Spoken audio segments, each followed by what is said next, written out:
Hello दोस्तों, आज हम सेकेंड क्लास में पढ़ेंगे पार्टनरशिप का फंडामेंटल।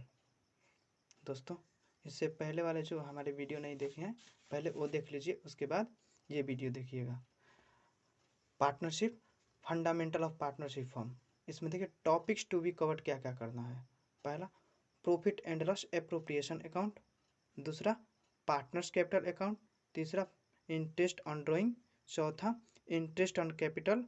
पांचवा, guarantee of profit to a partner. और सिक्स है adjustment in partners capital account. दोस्तों, हम एक एक करके सारे टॉपिक्स को पढ़ेंगे।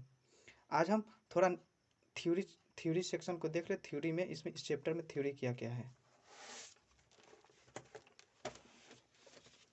दोस्तों, पहला है, इससे पहले वाले क्लास में ही हम पढ़ाए हैं और फिर यहाँ पे रिवीजन थोड़ा कर देते हैं। व्हाट इज पार्टनरशिप, यानी साझेदारी क्या है। तो भारतीय साझेदारी अधिनियम 1932 के धारा 4 के अनुसार साझेदारी उन व्यक्तियों के बीच एक संबंध है जो एक ऐसे व्यवसाय के लाभ को बांटने के लिए सहमत हैं जिसका संचालन उन सबके द्वारा या उनमें से किसी एक के द्वारा किया जाता है। According to the Section 4 of the Partnership Act 1932, the partnership is an agreement between two or more partners who have agreed to share profit or losses of a business that will be carried by all or any of them acting for all। दोस्तों, कहने का मतलब है कि 4 partner से मान लेते हैं ए, बी, सी एंड डी। अगर इनमें से ये 3 पार्टनर्स एग्री हो गए कि ए इस बिजनेस को चला सकता है तो वो चला सकता है, या वो ऑल जो पार्टनर्स है वो ऑल पार्टनर्स भी इस बिजनेस को चला सकते हैं। ये सेक्शन 4 कहता है कि अगर कोई पार्टनर्स, ये 4 पार्टनर्स हैं और इसमें से अगर 3 पार्टनर्स एग्री हो जाते हैं कि ये जो है इस बिजनेस को चला सकता है तो चला सकता है, नहीं तो और ये 4 भी चला सकते हैं। ठीक है, आगे दिया है कि फीचर्स ऑफ ए पार्टनर्स, यानी साझेदारी की विशेषताएं। इसमें होता है पहला, 2 या 2 से अधिक व्यक्ति, यानी साझेदारी के लिए यह आवश्यक है कि उसमें कम से कम 2 व्यक्ति साझेदार हो। ठीक है, आगे दिया है अनुबंध का या समझौता। साझेदारी की रचना समझौता से होती है। समझौता ही साझेदारों के संबंध का आधार होता है। तीसरा होता है लाभ कमाना एवं विभाजन। साझेदारी का उद्देश्य लाभ कमाना होना चाहिए और कमाए गए लाभ को आपस में बांटना होना चाहिए। पहला क्या था, 2 या 2 से अधिक व्यक्ति। दूसरा था एग्रीमेंट का होना आवश्यक होता है। तीसरा, प्रॉफिट शेयरिंग रेशियो होना चाहिए।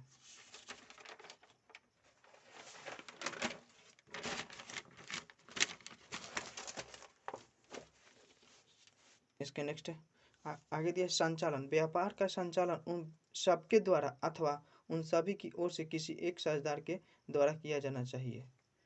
चौथा दिया है असीमित दायित्व, यानी एकाकी व्यापार की तरह साझेदारी व्यापार के सदस्यों का दायित्व असीमित होता है। उसी को इंग्लिश में पूरा पूरा दिया है, 2 or more person, at least 2 person that pool resources to start a partnership form. फिर दिया है एग्रीमेंट, समझौता, जो अभी बताएं, a partnership comes into being दो an agreement between person who are completed and enter into a contract, the agreement may be oral or written impact। दिया है कि जो एग्रीमेंट होता है और रिटन भी हो सकता है, ऑरल भी हो सकता है, लेकिन बेटर जो होता है वो होता है रिटन। तीसरा दिया प्रॉफिट शेयरिंग, यानी the partnership agreement must specify the manner of sharing profit and losses among the partner. तीसरा दिया liability, the liability of a partner is unlimited as in the case of sole partnership. चौथा दी ownership and contract, every partner has right to taken parts in the management of the business. दिया कि Indian partnership act 1932, ये बहुत भी है ये दोस्तों, ये हर साल 12th के एग्जाम में पूछा जाता है। भारतीय साझेदारी अधिनियम 1932, पहला इसमें 5 एक्ट है। देखिए पहला दिया है प्रॉफिट शेयरिंग रेशियो इक्वल, जो प्रॉफिट शेयरिंग होना चाहिए वो इक्वल होना चाहिए। दूसरा दिया नो इंटरेस्ट ऑन कैपिटल, यानी तीसरा दिया है interest on loan advance 6% per annum. चौथा दिया नो सैलरी एंड कमीशन। पांचवा नो इंटरेस्ट ऑन ड्राइंग। दोस्तों पहला दिया है कि जो प्रॉफिट शेयरिंग रेशियो इक्वल, यानी लाभ हानि विभाजन का अनुपात समान होना चाहिए। दूसरा दिया है कि नो इंटरेस्ट ऑन कैपिटल, यानी साझेदारों को पूंजी पर ब्याज नहीं मिलेगा। तीसरा दिया इंटरेस्ट ऑन लोन या एडवांस 6% पर एनम। दिया है कि साझेदारों द्वारा दिए गए ऋण पर 6% वार्षिक की दर से ब्याज दिया जाएगा। चौथा दिया है नो सैलरी एंड कमीशन, किसी भी साझेदार को फर्म में कार्य करने के लिए कोई वेतन या कमीशन नहीं दिया जाएगा। और पांचवा दिया है नो इंटरेस्ट ऑन ड्राइंग, यानी किसी भी साझेदार को आहरण पर ब्याज नहीं लगेगा। उसके बाद यह कि साझेदारों को पूंजी खाता। दोस्तों साझेदारों के पूंजी खाता पार्टनर्स कैपिटल अकाउंट जो होता है, पार्टनर्स कैपिटल अकाउंट वो दो तरह का होता है। पहला होता है फ्लक्चुएटिंग और दूसरा होता है फिक्स्ड। फ्लक्चुएटिंग के अंतर्गत एक अकाउंट को बनाया जाता है कैपिटल अकाउंट, और फिक्स्ड के अंतर्गत दो खाता बनता है। पहला बनता है करेंट अकाउंट और दूसरा बनता है कैपिटल अकाउंट। अब देखिए पार्टनर्स कैपिटल अकाउंट कितने तरह का होता है, तो दो तरह का। पहला फ्लक्चुएटिंग और दूसरा फिक्स्ड। फ्लक्चुएटिंग के अंतर्गत एक खाता को बनाया जाता है कैपिटल अकाउंट, और फिक्स्ड के अंतर्गत दो खाता करेंट अकाउंट और कैपिटल अकाउंट। देखिए एक एक करके हम पढ़ेंगे फ्लक्चुएटिंग अकाउंट क्या होता है, फिक्स्ड।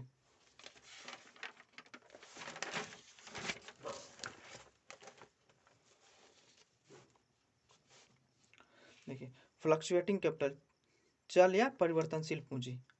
इस विधि के अनुसार साझेदारों के पूंजी खाते में उनके पूंजी पूंजी पूंजी पर ब्याज यानी इंटरेस्ट ऑन कैपिटल, आहरण ड्राइंग, वेतन सैलरी, आहरण पर ब्याज, इंटरेस्ट ऑन ड्राइंग, लाभ में हिस्सा, शेयर इन प्रॉफिट, संचय कोष में हिस्सा, शेयर इन जनरल रिजर्व आदि का लेखा किया जाता है। दोस्तों इसमें फ्लक्चुएटिंग कैपिटल जो होता है उसमें interest on capital drawing, salary, interest on drawing, share in profit and loss, share in general reserve का इसमें लेखा किया जाता है। ठीक है, अब देखिए इसका फॉर्मेट होता है when partners capital account are fluctuating. दोस्तों हम बताएं कि जब पार्टनर्स का कैपिटल फ्लक्चुएटिंग होता है तो एक अकाउंट बनता है, कौन सा, कैपिटल अकाउंट। तो पार्टनर्स कैपिटल अकाउंट देखिए सबसे पहले इसमें डेबिट साइड क्या होता है, टू बैलेंस बीडी। ड्राइंग होता है कैश बैंक अकाउंट, उसमें विड्रॉल ऑफ कैपिटल, कैपिटल कितना विड्रॉ किए हैं उसका एंट्री होगा। उसके बाद टू इंटरेस्ट ऑन ड्राइंग, उसके बाद to profit and loss, L for loss, यानी profit and loss appropriation account, और एल लॉस। और इधर क्रेडिट साइड होता है by balance BD, by cash introduced. उसके बाद होता है बाई कैश या बैंक अकाउंट एडिशनल कैपिटल, अगर जो कोई पार्टनर्स जितना कैपिटल फॉर्म में लगाया है उससे और अधिक लगाता है तो उसको बोलते हैं एडिशनल कैपिटल। उसके बाद by interest on capital, by salary, by commission और by profit and loss appropriation account, P for profit, और इधर था by profit and loss appropriation, L for loss. दोस्तों जब हम इसका न्यूमेरिकल सेक्शन करेंगे तो पूरा डिटेल्स में समझ में आ जाएगा ये क्या हो रहा है। ठीक है, आगे देखिए। उसके बाद फिक्स्ड कैपिटल के अंतर्गत दो खाता बनता है, पहला करेंट अकाउंट और दूसरा फ्लक्चुएटिंग। देखिए स्थिर पूंजी फिक्स्ड कैपिटल, इस विधि के अनुसार साझेदारों की पूंजी स्थिर रहती है। इस जब तक फर्म चलेगी पूंजी की राशि वैसे ही तैसी बनी रहेगी। पूंजी खाते में होने वाली समायोजन के लिए एक अलग खाता रखा जाता है जिसे चालू खाता करेंट अकाउंट कहा जाता है। पूंजी पर ब्याज, इंटरेस्ट ऑन कैपिटल, आहरण पर ब्याज, इंटरेस्ट ऑन ड्राइंग, लाभ हानि के हिस्से, share of profit and loss, साझेदारों के वेतन, सैलरी ऑफ पार्टनर्स।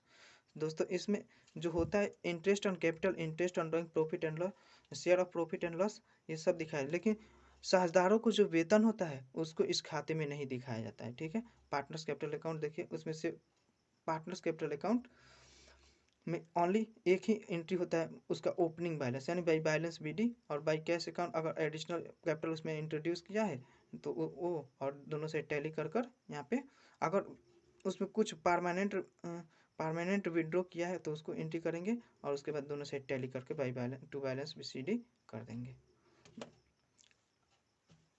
उसके बाद देखिए पार्टनर्स कैपिटल अकाउंट हो गया। फिक्स्ड कैपिटल के अंतर्गत दो अकाउंट बनता है, पार्टनर्स कैपिटल अकाउंट और current account. Partners capital account हो गया। अब देखिए करेंट अकाउंट,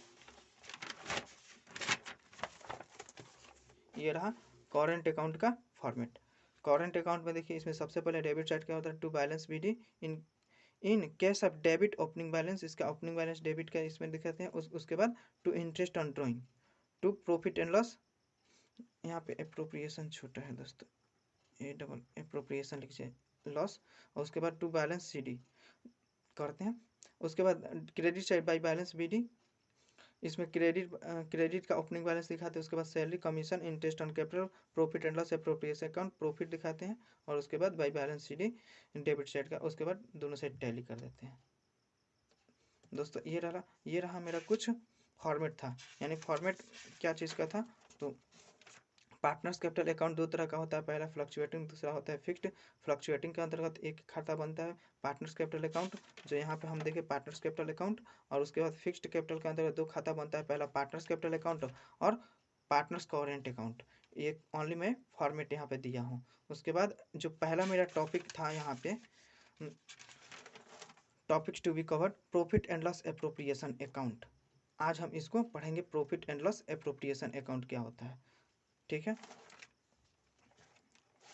देखिए दोस्तों सबसे पहले यहाँ पे ध्यान, हम लोग जानते हैं कि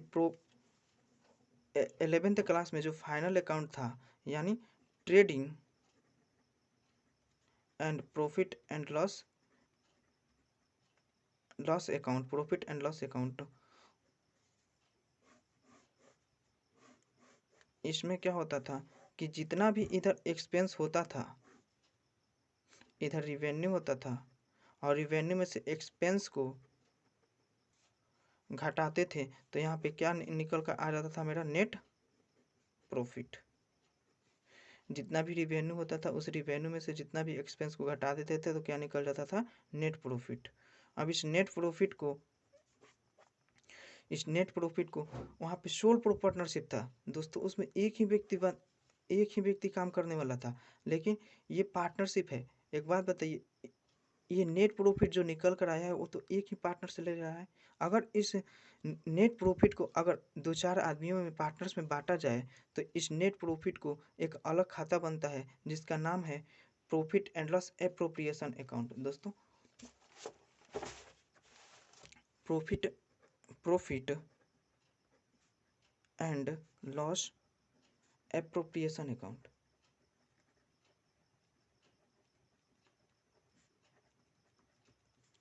एप्रोप्रिएशन का मतलब होता है बांटना, यानी प्रॉफिट एंड लॉस को बांटना, छोटे छोटे भागों में डिस्ट्रीब्यूट करना। अब देखिए सबसे पहले प्रॉफिट एंड लॉस, इसका फॉर्मेट क्या होगा, तो सबसे पहले यहाँ पे जो नेट प्रॉफिट आया है, जो नेट प्रॉफिट था, उस नेट प्रॉफिट को हम लोग पार्टनर्स में डिस्ट्रीब्यूट करेंगे। ठीक है, बाय नेट प्रॉफिट। अब इस नेट प्रॉफिट में पार्टनर्स को क्या क्या दिया जा सकता है, तो to interest on capital, to interest on capital. मान लेते हैं दो पार्टनर्स है ए और बी, तो यहाँ पे ए का दिखा देंगे, यहाँ पे बी का, इस अमाउंट को डॉलर में दिखा। उसके बाद देखिए, उसके बाद अगर पार्टनर्स को इस नेट प्रॉफिट में से कमीशन दिया हो तो कमीशन भी दिया जाएगा, to commission.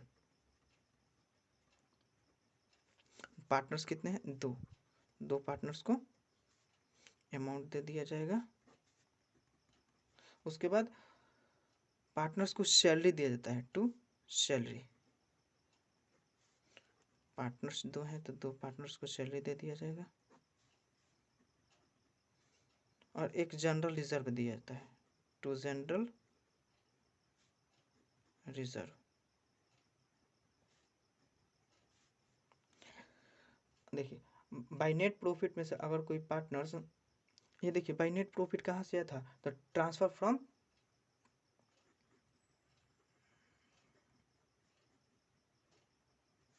Profit and loss account. ठीक है, अब देखिए इधर क्रेडिट साइड क्या होता है, तो क्रेडिट साइड होता है मात्र एक item by interest on drawing. Partners कितने हैं, दो, उसका अमाउंट दिखाएंगे यहाँ पे और यहाँ पे कर देंगे, और दोनों साइड क्या करेंगे, टैली कर देंगे। अब देखिए दोस्तों, अगर इधर ये रहा डेबिट साइड और ये रहा क्रेडिट साइड, अगर डेबिट साइड का अमाउंट अधिक है तो यहाँ पे लिखेंगे to amount of profit transfer to partners capital account, capital account, और जो पार्टनर्स हैं उस पार्टनर्स में डिस्ट्रीब्यूट फिर कर कर और यहाँ पे दिखा देंगे। ठीक है, और इधर भी वही लिखेंगे by amount of loss transfer to partners capital account, A और बी। ये रहा मेरा profit and loss appropriation account का फॉर्मेट। जो नेट प्रॉफिट था उस नेट प्रॉफिट में से पार्टनर्स को इंटरेस्ट ऑन कैपिटल दिया जाएगा, कमीशन दिया जाएगा, सैलरी दिया जाएगा, जनरल रिजर्व दिया जाएगा, और और यहाँ पे जो प्रॉफिट निकल कर आएगा उस प्रॉफिट को किस रेशियो यानी जो पार्टनर्स होंगे उसमें डिस्ट्रीब्यूट कर दिया जाएगा अंत में। ठीक है, लास्ट में। ये रहा मेरा profit and loss appropriation account. Appropriation का मतलब होता है छोटे छोटे भागों में डिस्ट्रीब्यूट करना, ठीक है, बांटना। ठीक है दोस्तों,